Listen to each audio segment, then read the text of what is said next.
Gina Timarandasya Gina Gina Salakaya Chaksu Militan Yena Tasmai Sri Guruve Namah. Bhaja Sri Krishna Chaitanya Prabhu Nityananda Sri Advaita Ganadhara Sri Vasadi Gaur Bhakta Vindam. Hey Krishna Kauruna Sindhu Dinabandhu Jagatpate Gopisha Gopika Kanta Radha Kanta Namostute.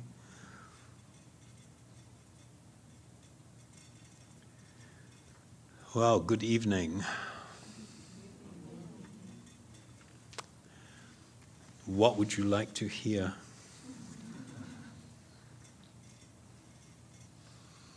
I know we have a topic, becoming a force for good. If in speaking with you,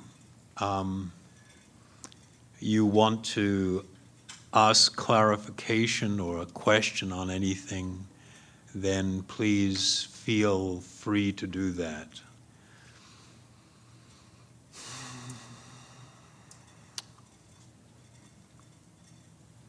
So how's life?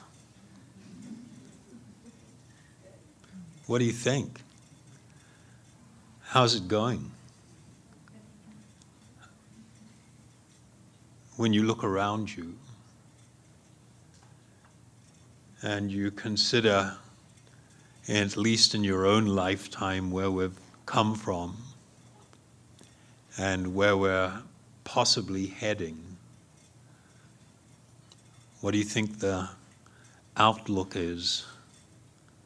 Spectacularly wonderful, or? Huh? Not very good.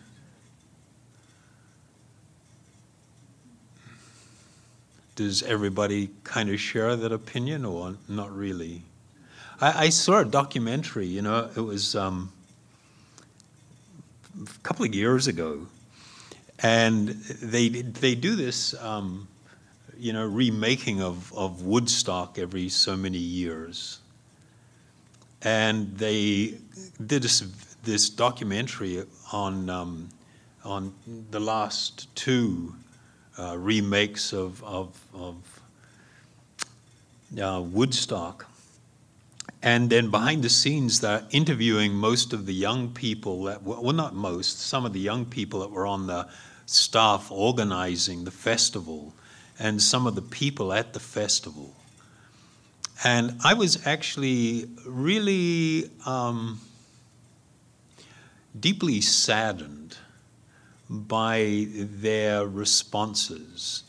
When they were asked the question, what do you think the difference is between the original Woodstock and what we're doing now? What is the principal difference? And they all said pretty much the same thing. They said the difference was when they first did Woodstock, it was like everybody was filled with hope. Everybody was filled with hope that, we were going to be entering some wonderful era where life and people were now going to be, it was like a dawning of a new age. Whereas without exception, all of the people that were interviewed said now, none of them have that feeling. None of them feel that the world is sort of heading in to a bright new future. And that made me feel kind of quite sad that people were feeling that way. You have any kind of reaction to that? Is that, do you think, do you think it's common, like here in Hawaii, or not? Or everybody's still holding strong? Huh?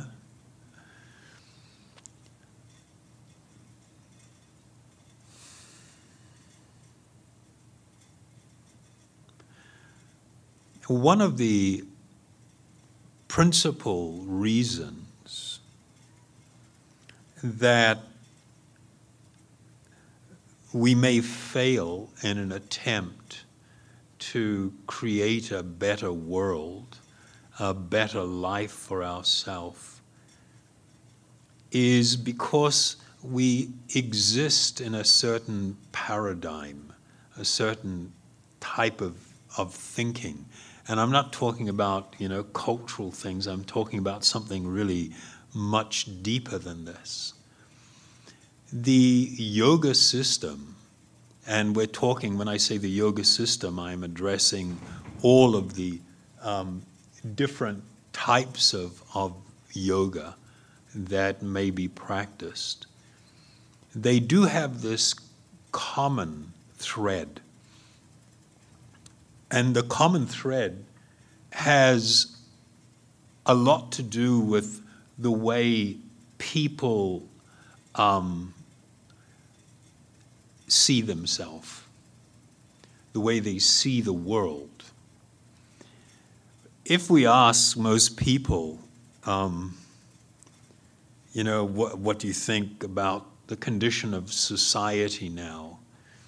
Generally, most people will agree that the world is, and it's really commonly stated as being too materialistic. And our life would be better, and society would be better, people would be happier if there was more spirituality in their life. Would you guys sort of agree that most people sort of accept and feel that way? The problem is, though, when you start asking people, what does it mean to be materialistic? What is materialism? And on the other side, what is true spirituality? What is true, what does it mean to lead a more spiritual life? And generally, people don't have a really kind of like solid answer there. People go like, well, it ranges from, just not being negative and trying to be positive all the way through to unicorns and rainbows and butterflies and stuff. And unfortunately, this is not this does not really tell us anything. Do you know what is the foundation of materialism?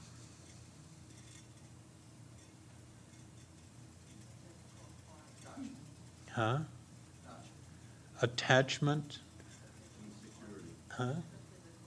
The physical form. This idea is the foundation of materialism. The idea that I am material. I am material, which translates very simply into the idea that this current body that I have on and am operating in is me.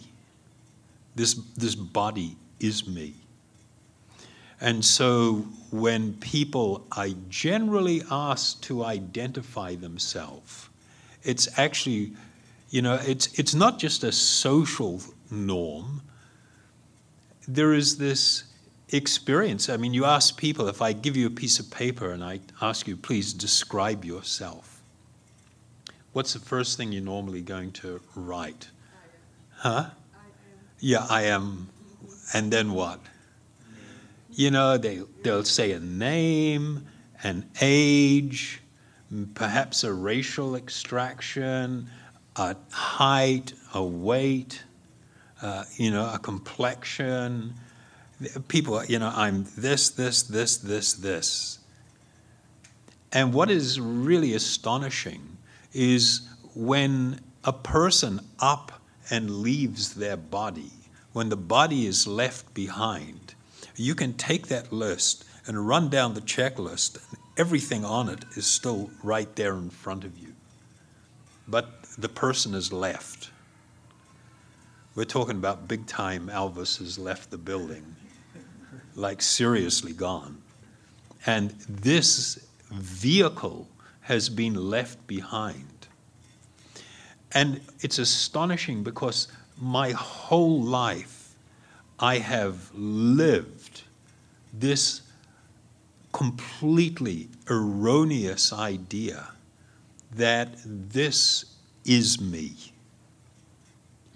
This idea is the foundation of all forms of materialism and all the philosophies that grow from it, which are actually destructive and hurtful, and make it so that in our life we cannot come to that state of boundless joyfulness, where we are free from anxiety and fears, where we are experiencing this wonderful positive condition.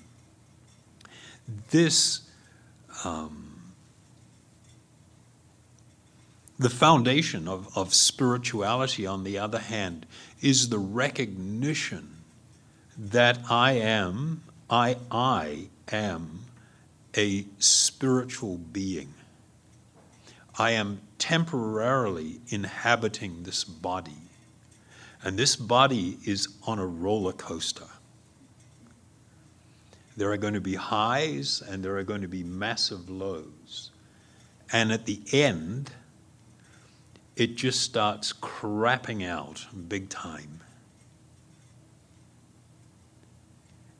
If I have spent my life absorbed in this thought, in this idea that this body is me, I am doomed to a life of unhappiness. My life will end in loneliness, simply reminiscing, trying to cling on to what I thought were happy moments, but were very fleeting and very passing.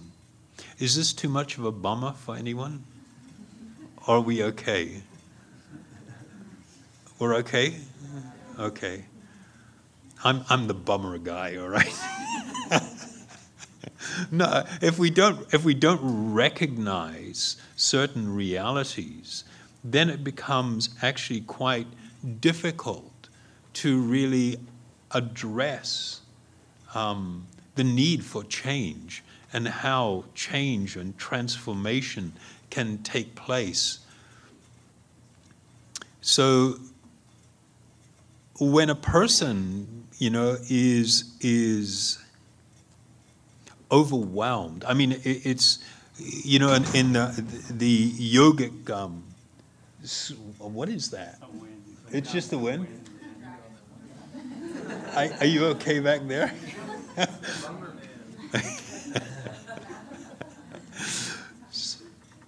So,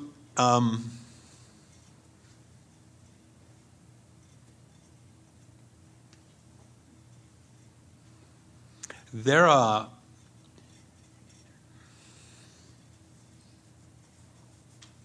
one of my little difficulties here is this is my first time with many of you. There's a couple of people here I know, but because it's my first time in speaking with you, I don't really know much about you and your background philosophically or spiritually, or your views on life and everything. And so I maybe have to pause a little once in a while and consider how to present things in a way that people can appreciate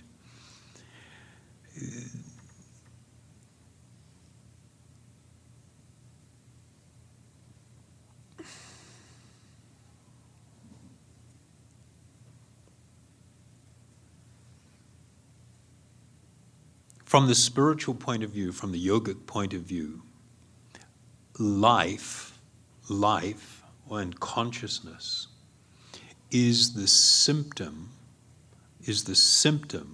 of the presence of a spiritual energy. The material energy does not contain life. It is deeply unfortunate that the scientific community is rather dogmatic in their adherence to this idea that consciousness has come from atoms. That when you get the right combination of atoms together, suddenly this combination of atoms is going to manifest consciousness. It has never been proven that this is true. For those who, I just read like a couple of weeks ago, they spent $885 million to launch a satellite. The satellite is going to chase an asteroid. When it catches up with the asteroid, a landing vehicle is going to go and land on the surface of the asteroid. And then it has one mission. Its one mission is to puff nitrogen gas and cause a cloud of dust, which they'll quickly grab. And with a few grams of this asteroid dust, they're going to bring it back to Earth to discover, perhaps, the origin of life. And it's like, hello, I tell you what, how about you just give me, instead of the 885, give me the 5 million, and I'll tell you where life comes from. I'll save you a lot of money, because you're not going to find it in the dust. Life arises, in this world, there are only two, from the yogic point of view, two principal types of energy. One energy is referred to the jiva tattva, or it is broadly described with this term Brahman. And everything else falls into this other category called prakriti, which is material nature. The astonishing thing is, it's explained in the Bhagavad Gita, that when the living being, who is a superior energy, comes in contact with the material energy, you become overwhelmed. And this being overwhelmed is manifest in this completely erroneous idea that we take on board and adopt so deeply and live, that this body is me. And when you adopt this idea, unfortunately, what are you going to do? Your pursuit of happiness is going to be solely directed towards the vehicle and not the driver. You are going to do things to try and satisfy the sense of touch, smell, taste, hearing, in the hope that you will find happiness. And the amazing thing is, it does not matter how many atoms, in whatever arrangement they may be, that you stuff into the different orifices of your body, you will never experience fulfillment. You will never experience actual joy, real happiness from that experience. In fact, it's like totally amazing. Yoga, one of the central focuses in yoga, in order to really come to appreciate my spiritual existence and to learn about these things, is they do a great study of the mind and how the mind drives us and how the mind directs us and drags us around. And I'll give you an example of how weird the situation is. If I ask you what's your favorite music, I mean, you think of what's the one song currently or piece of musical arrangement or whatever that just is so wonderful that you hear it and it's just like it's heaven, it's heavenly, it's like you just feel so good. If I take you and duct tape you to a chair and we put headphones on and all you hear is that one piece of music for the next 2 days, you don't even have to wait 2 days. Give yourself 2 hours. What's the experience going to be? I mean, it's now become like torture. The thing that seemed to give me so much happiness and fulfillment has now, it's like, you're killing me. What's my favorite food? Okay, we're going to put you in a room and just that one single food that you love the most is all that you're going to eat for the next 3 days. What's that going to do for you? Exactly the same experience. And if you really think about it, it's like, so what's really going on here? Why is it that, if I do this thing one time, if I anticipate it, and then I experience it, it's like, oh God, that was so great. Oh, that was awesome. But yet if I'm just bombarded with it, it's just like, now I become really upset. I will even become depressed or angry. I resist it and push it away. So what's going on? What's going on? I mean, simple mathematics. You give me $1, I got 1. You give me another $9, I got $10. The more you give me, the more it's growing. If this is providing me happiness, why is it that when I'm constantly exposed to it, it'll actually cause me distress? Is this too trippy or is this okay? Huh? It's okay. I mean, what is the big pursuit of life? Is it not happiness? It's happiness. And yet, we don't seem to twig to the idea that unless I'm constantly receiving a variety of stimulation, they got this saying, variety is the spice of life, which means that what I've got to get into is the constant shift and change. And then when we get over here, then we can swing back over here again, and it's okay. If we stay on it, it's going to be depressing. It's going to be a bummer. There is a reason. There is a reason for this. And the reason is very simple. Part of the eternal nature of the person.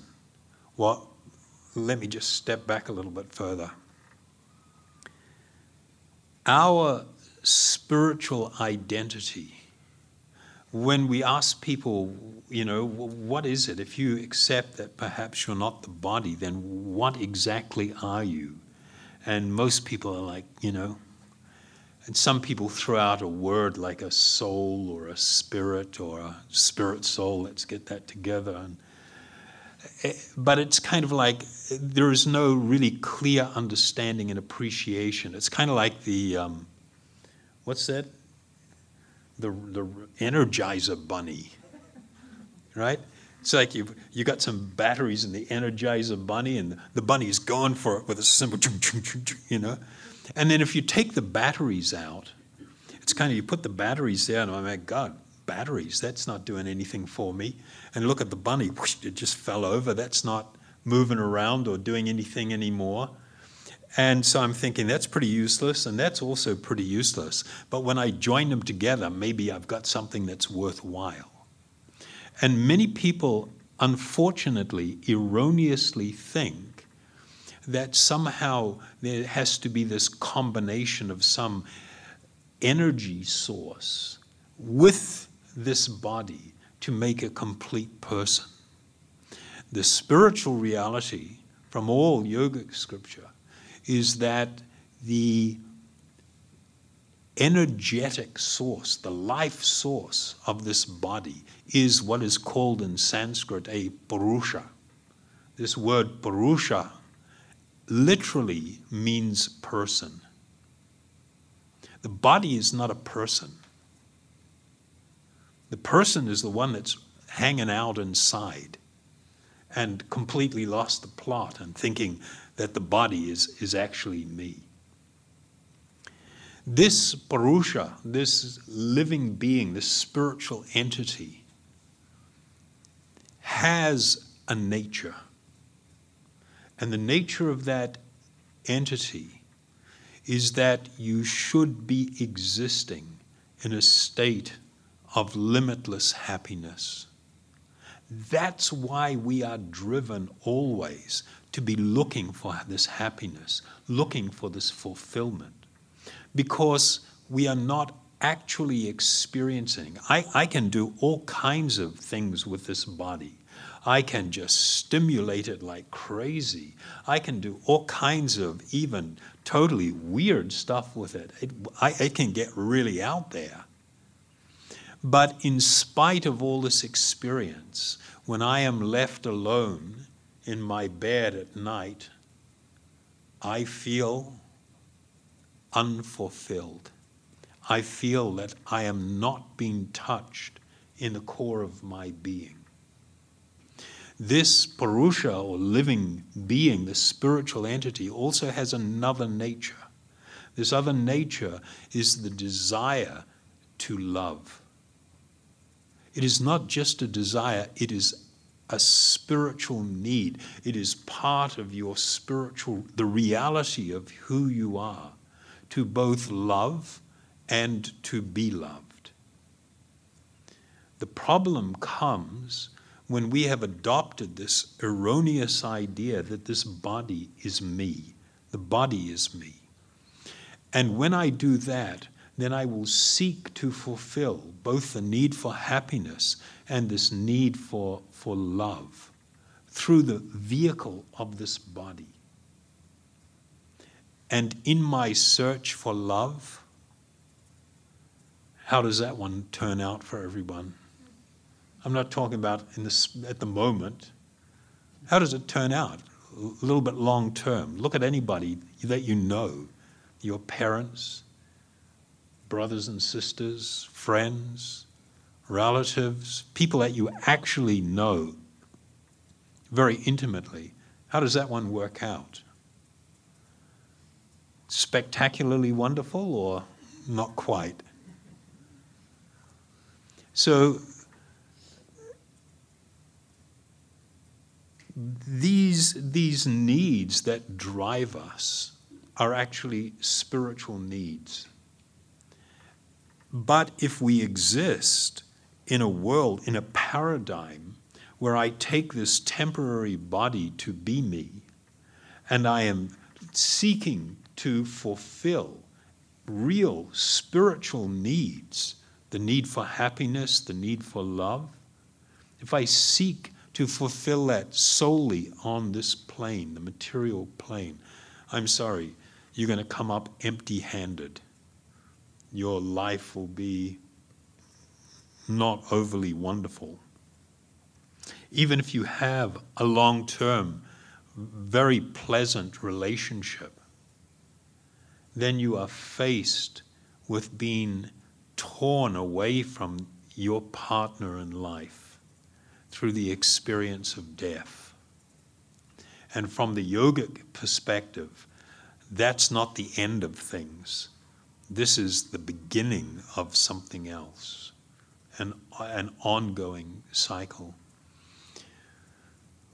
If we seek to live in a better world, whether that is my life or we're talking about a broader reality, it is actually necessary to adopt a new appreciation of this spiritual truth.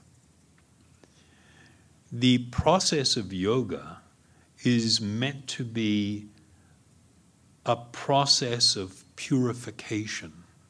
And when I say purification, it is because it is like our consciousness has become soiled and dirtied by material conception. And the process of yoga, particularly the process of spiritual meditation, is for the purpose of, we're talking about not just a little, we're talking about a total revolution of the heart, a total spiritual transformation, where a person will come not just to intellectually understand these things, but to experience another type of reality. If we do not adopt this cause in our life, then our attempts to make this world a better place, our attempts to help others and to affect others and to affect our life will not provide a lasting solution.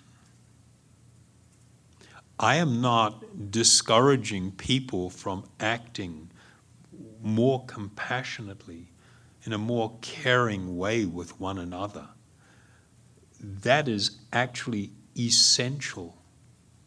I mean, I'm just like so grossed out with the political season.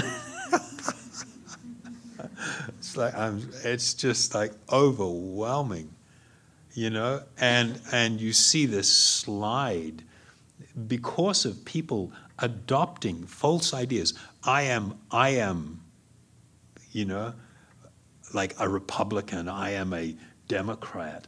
I mean, give me a break, you're none of those things. Or people get into sort of like certain types of social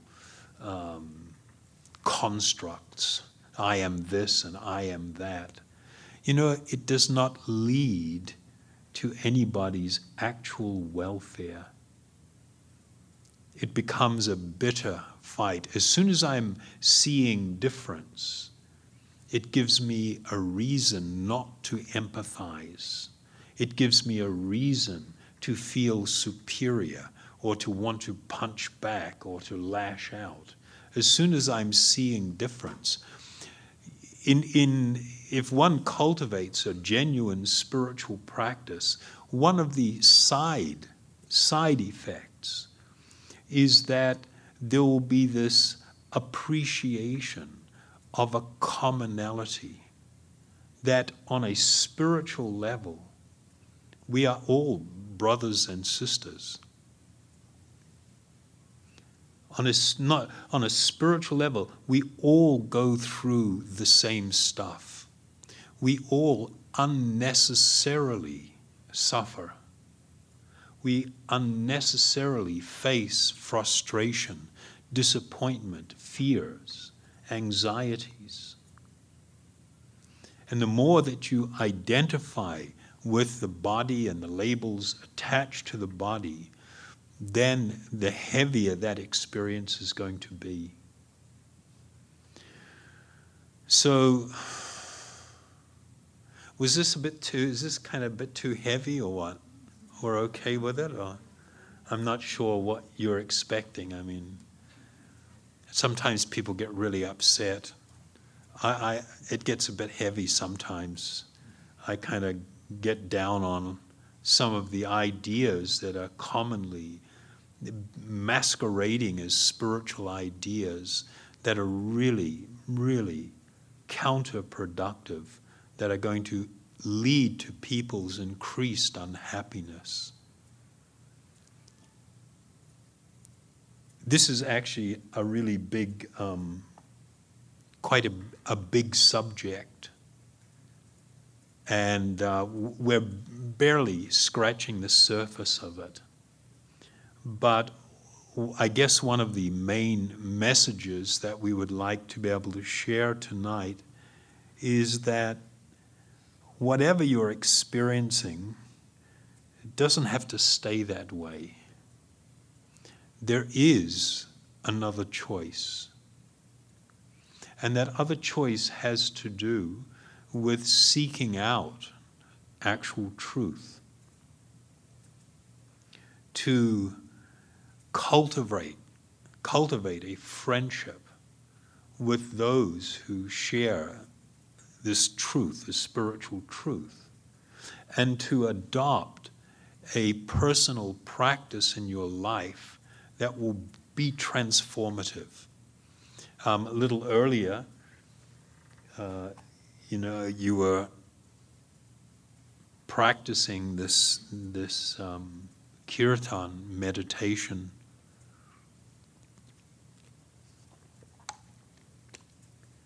And I can tell you with tremendous confidence that this use of spiritual sound vibration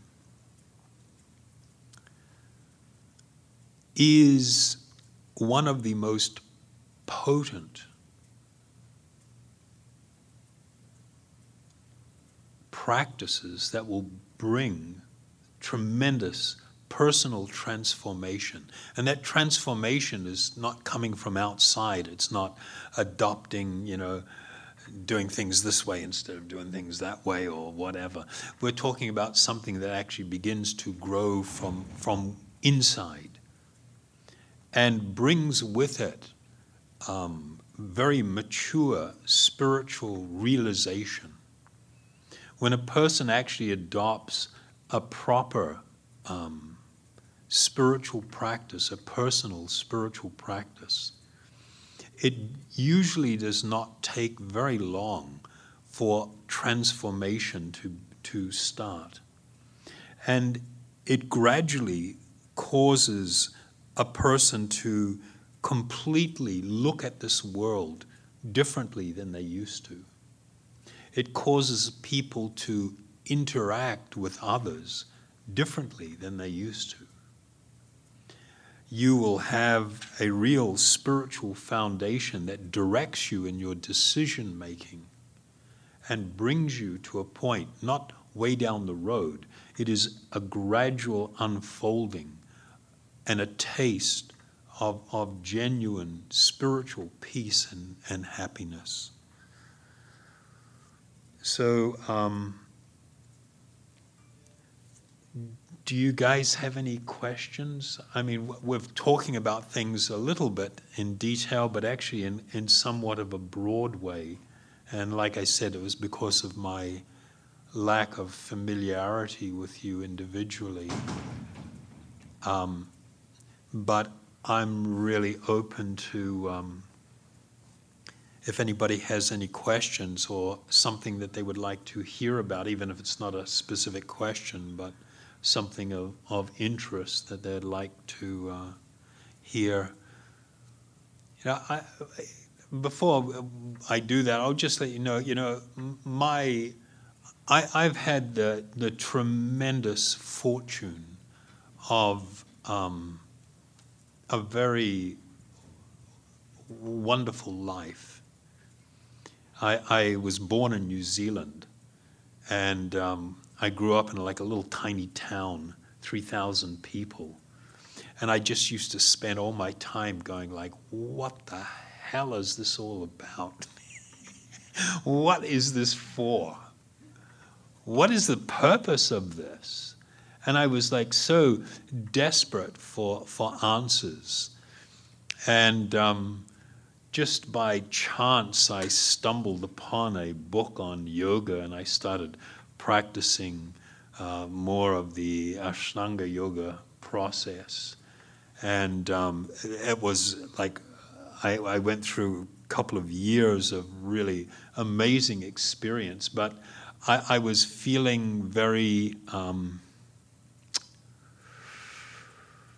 it was difficult. I felt like I needed a guide, because I was going through changes and experiences, and it was like,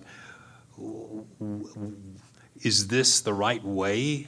Am I going the wrong way? Where does this all go? What's it all about?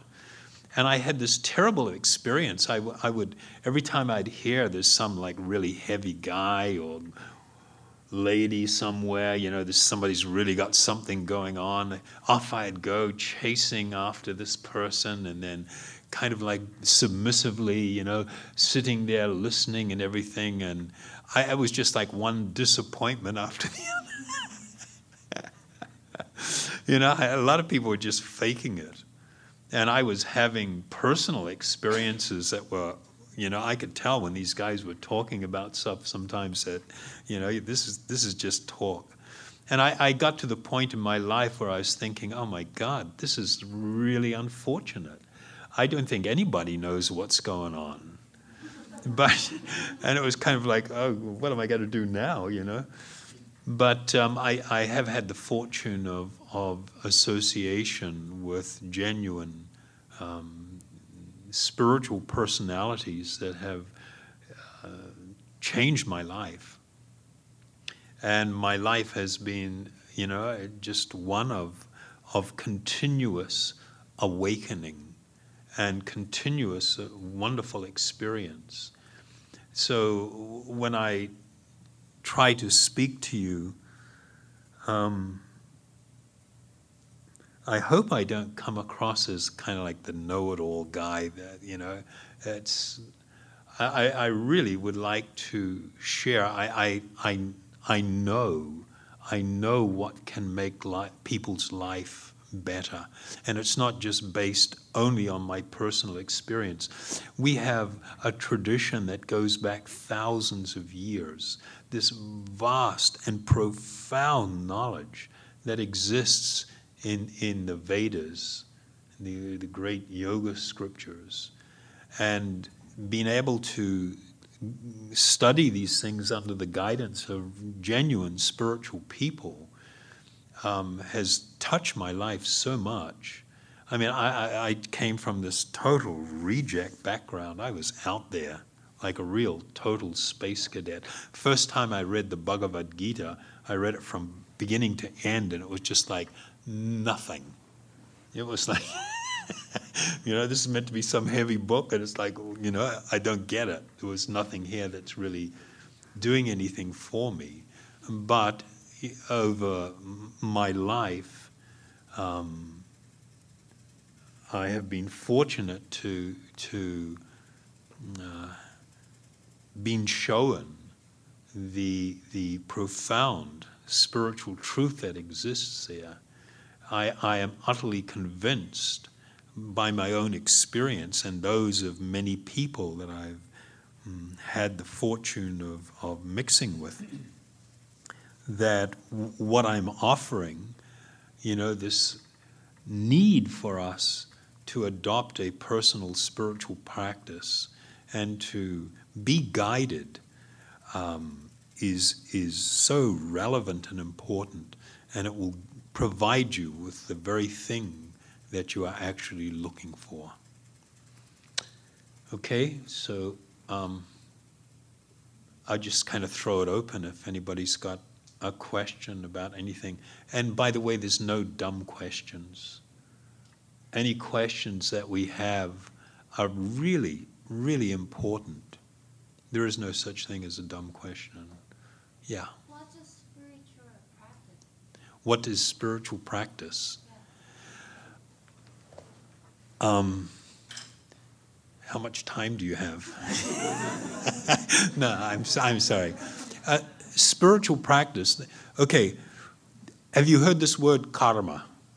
Karma? Yeah. What is karma? Well, that's your death. It's like your death. Most people think of karma as the result of karma. The karma means action. It means action. Every time that you act, you induce a reaction that will come to you. And it may be good or it may be bad according to how you act. So people usually think of the result as being the karma. No, the karma is the action that you perform. And it is through this action that we become bound to this world. Every single person that is born, you get a little baby show up, and everybody's looking at the little baby. It's all naked and everything and crying, and it's like, oh, it's so cute. And they don't realize that little guy showed up with massive amounts of baggage. You just don't see it. Massive amounts of baggage. This baggage is the fruit of past action.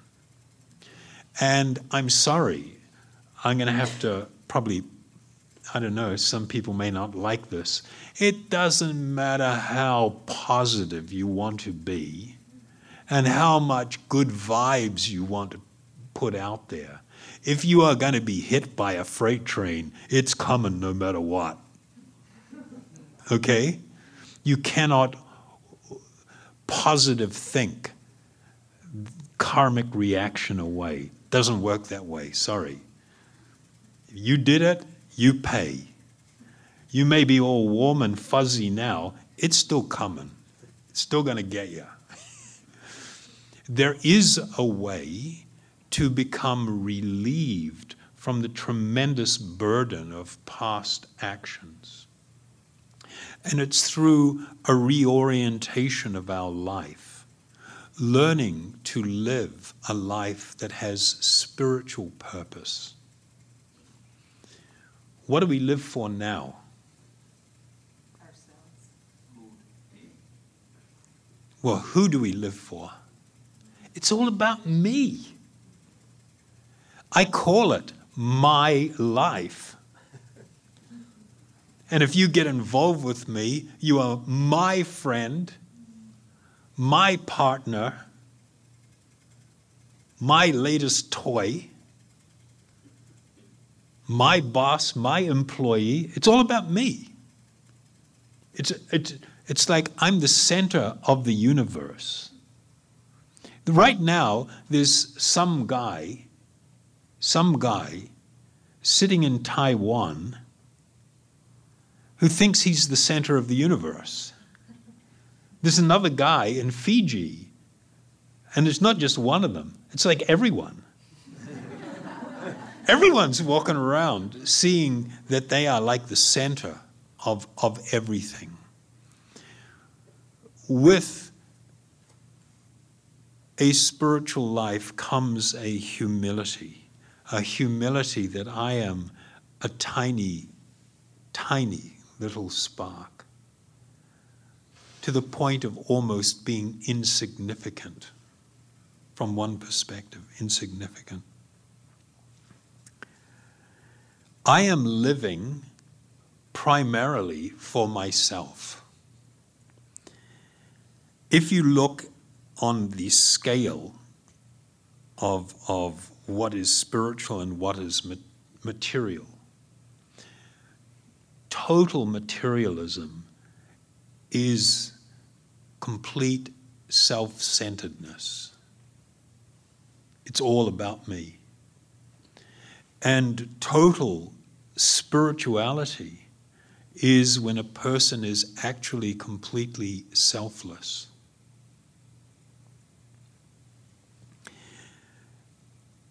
There are many people that teach different, and there are different schools of teaching that teach how to live a spiritual life. Some people have, promote the idea you go away and live in the mountain.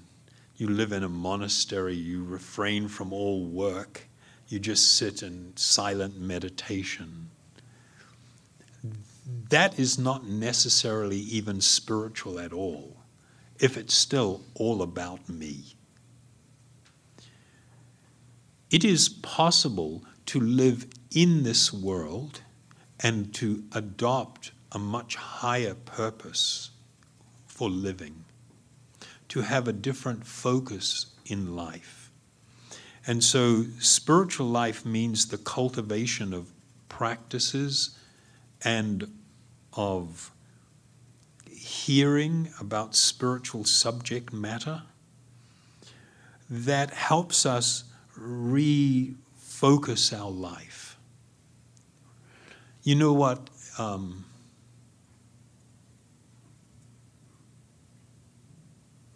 You know about homeopathic medicine?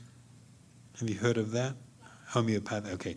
The fundamental idea of homeopathic medicine is the thing that causes you sickness can also become the cure. And this is also a principle in some aspects of Chinese medicine and Ayurvedic medicine also.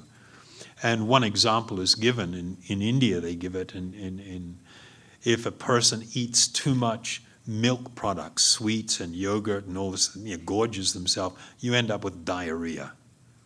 And the way to cure that particular intestinal ailment is to take a small amount of plain yogurt and boiled white rice, mix it together with a little salt, and eat small quantities of it. And it will completely fix you. The thing that caused you to be sick can become the thing that fixes you. Action that is completely selfish is what binds us to the world and causes suffering. Learning to live a more selfless life, a life that is more focused on compassion and service, can completely change us so that we can live within this world and yet not become bound by any karmic reaction to our life. So a spiritual life means adopting or trying to redirect and develop a spiritual purpose and to live for the good of all others, rather than just being totally focused on myself. So that's a broad answer.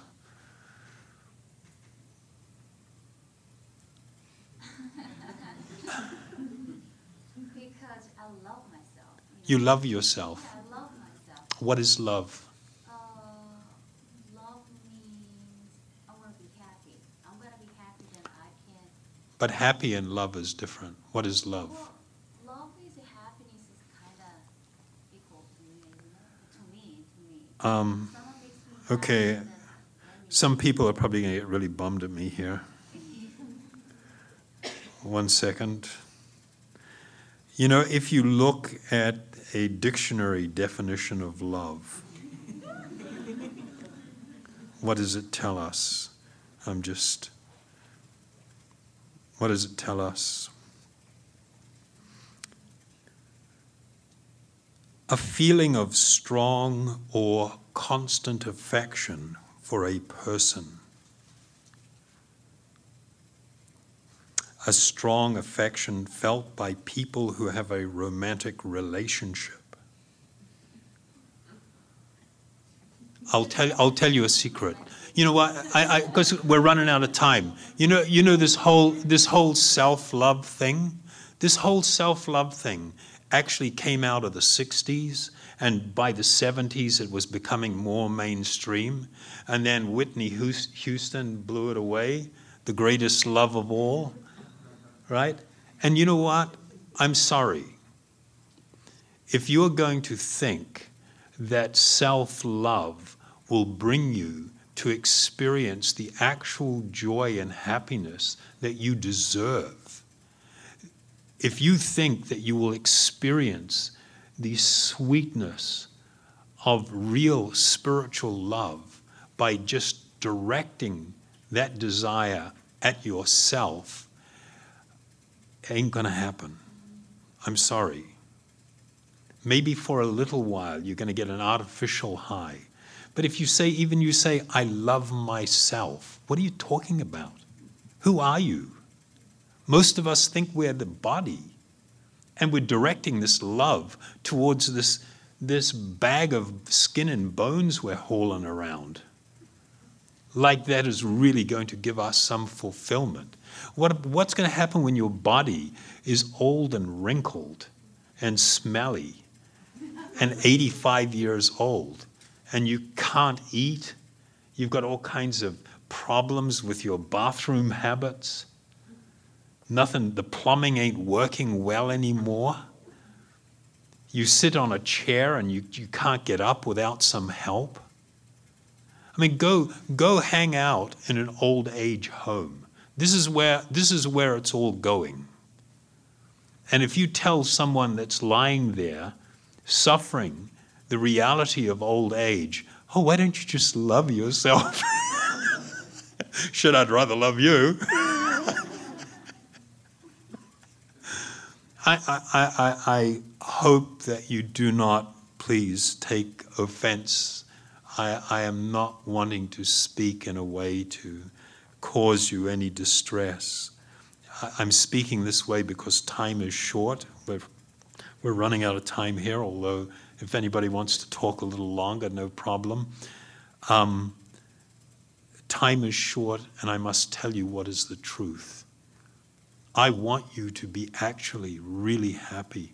I want you to come to experience what true spiritual happiness is and spiritual love is. And you will not find it directing this idea of loving myself.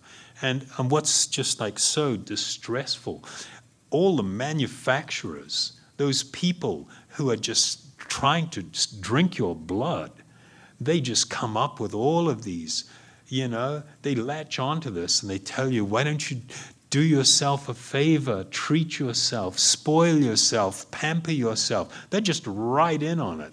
And everybody else is picking it up and throwing it around like this is some reality. I'm sorry. I'm sorry if I'm disappointing anyone. If you don't believe me, it's okay. You think I'm weird, it's okay. Loving yourself or attempting to love yourself, you cannot actually love yourself. Love is about relationship. Relationship and wonderful spiritual intimacy. This desire that we have to both love and be loved. If I simply direct it at my body and my mind, it will not fulfill this need. Are you angry at me? No, Okay. No, I don't need to. Okay. Because everyone's so different. Yeah. Okay. Can I just tell you, this is not my opinion. This is what I'm saying is not my opinion. This is, we are talking about thousands of years of spiritual knowledge and tradition that is being laid out for thousands, millions of people to bring them to a point of actual happiness. This idea that you're espousing has only come in the last 60 years. And it comes from a particular source. I know the source of where it's coming from. It comes from a philosophy that was taught by Shankaracharya, who appeared in India in the 7th century. And the ideas that he promoted were actually taken by others and formed into this idea. And it became very much ingrained in Western society, particularly America, during the early 1960s. And from there it grew. I can trace its origins. I tell you where it is coming from. So it's not my opinion. I'm telling you what is the spiritual reality, and I'm sorry if it sounds harsh, but I am genuinely concerned for people's happiness and well-being. And if you adopt this philosophy, that's your choice, you can do it. But I promise you that, over time you will come to experience that it will not fulfill you. Is that okay? Sorry.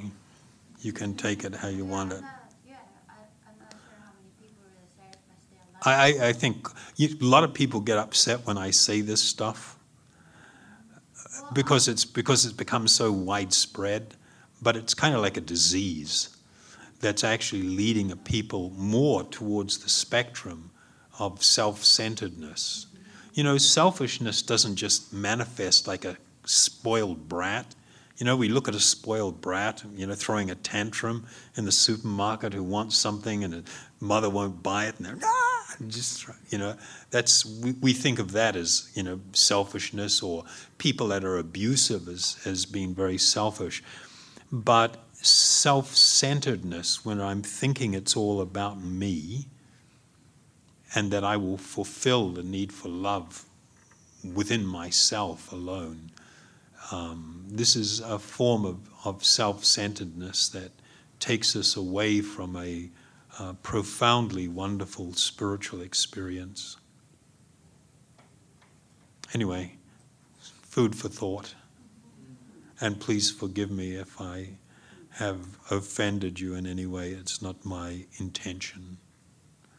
No. Yeah, I know that you're not. You're a nice person. Me, I'm the one that's not nice. How do you Huh? how's your relationship with yourself? How do you have a relationship with yourself? You. I don't have a relationship with myself. I have a relationship with others. So you lost yourself. Huh? You don't have yourself anymore. No, I don't think very highly of myself. Then why did God has a name like Shiva, Krishna? If there's no self, why we have to have a name? Why do we have a name? Not us, but like God. Why do they have a name?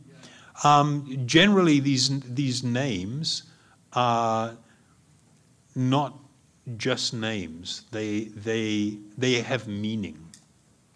Like all of these names actually have very profound spiritual meaning, and they have a spiritual potency.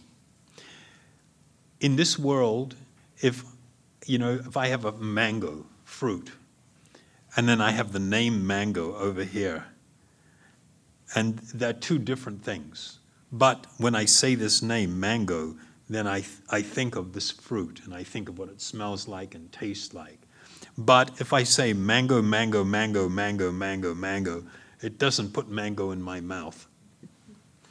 In the spiritual dimension, these spiritual sounds, they have very wonderful and profound meaning, and they are actually inseparable from what they represent. They have a special spiritual potency attached to them. This is a big subject, but I'll just leave it there, if that's okay. Is it okay?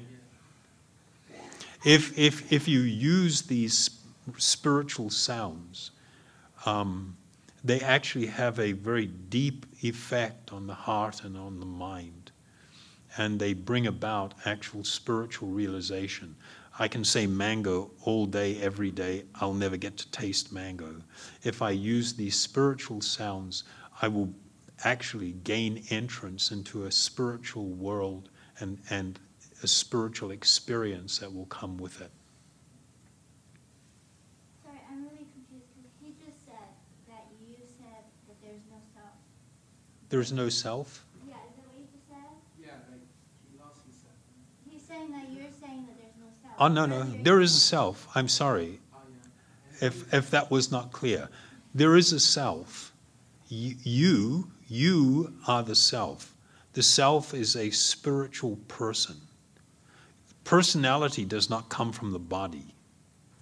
Personality emanates from the Atma, the self. And that self is a Purusha, it is a person, it has personality. But that's another big subject. Changing the personality? Huh? It's always keeping changing. No. No. It is a consistent spiritual personality. But when that person becomes covered by the subtle body, which is made of the mind, the intelligence or buddhi, and the false identity or ahankara, that is the subtle body that covers us. And then there is a gross physical body made of 5 elements. When the living being inside is covered by these 2 bodies, they adopt different personalities. They change. They think that I am young or I am old, I am thin, I am fat, all of these ideas. And none of this is about who we actually are. I'll tell you what, we've kind of gone past the time and probably some people are tired. We were going to just have a short kirtan for about 10-15 minutes. If anybody wants to ask anything after that, unless we're getting kicked out of here, but there's lights on out there. If you want to ask anything else, feel free to do that. I will remain as long as somebody wants to hear something. Is that okay? Unfortunately, because the time is short and we're dealing with consciousness, the consciousness that we have taken on, and we're talking about very wonderful spiritual subjects, it takes a little time to comprehend and get a real grip on. It takes even longer to develop real realization and cultivate an actual spiritual vision of the reality of spiritual life. Okay? We good?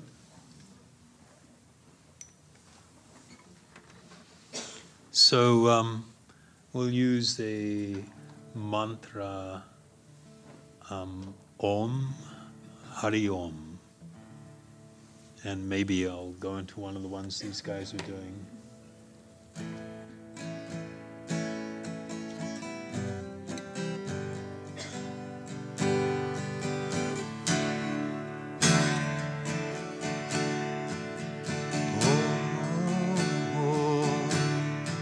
Hari Om. Om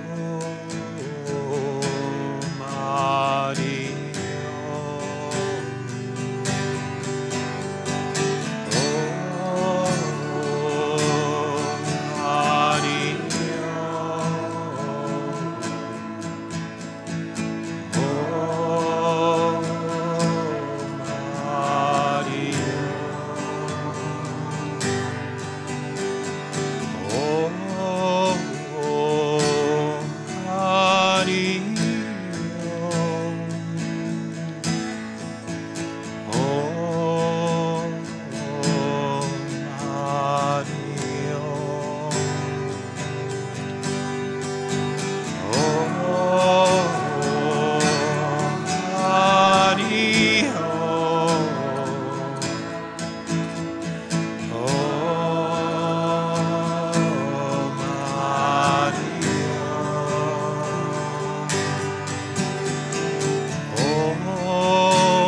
Om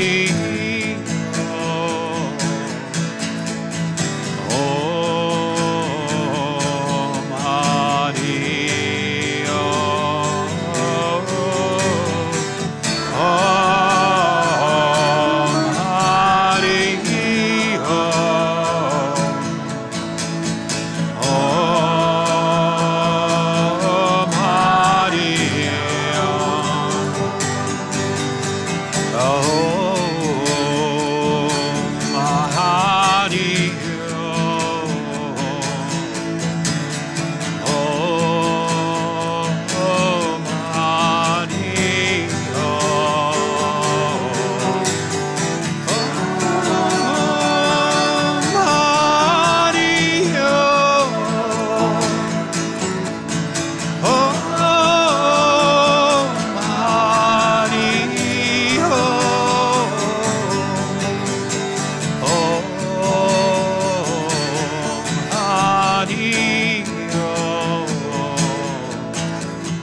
Thank you very, very much.